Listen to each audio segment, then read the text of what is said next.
But she saw beyond that bitter moment a long procession of years to come that would belong to her absolutely, and she opened and spread her arms out to them in welcome.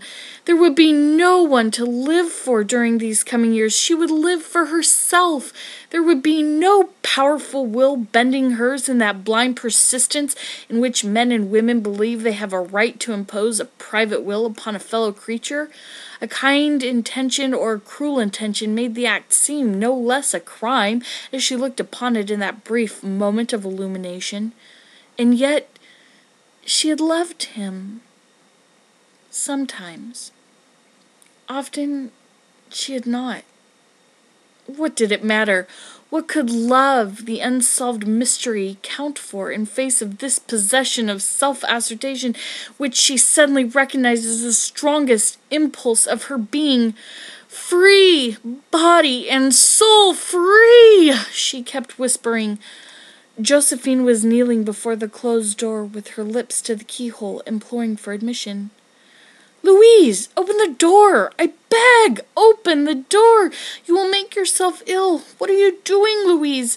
For heaven's sake, open the door!" "Go away! I am not making myself ill."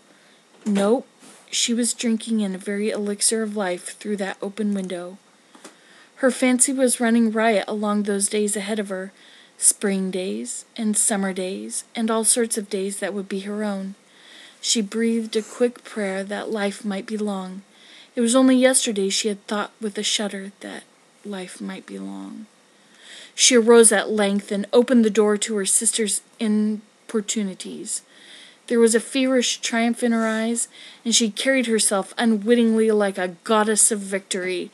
She clasped her sister's waist, and together they descended the stairs. Richard stood waiting for them at the bottom. Someone was opening the front door with a latchkey.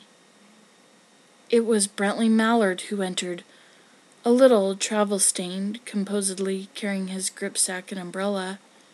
He had been far from the scene of accident, and he did not even know there had been one.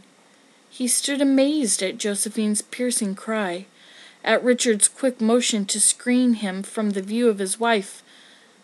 But Richard's was too late. When the doctors came, they said she had died of heart disease, of joy that kills.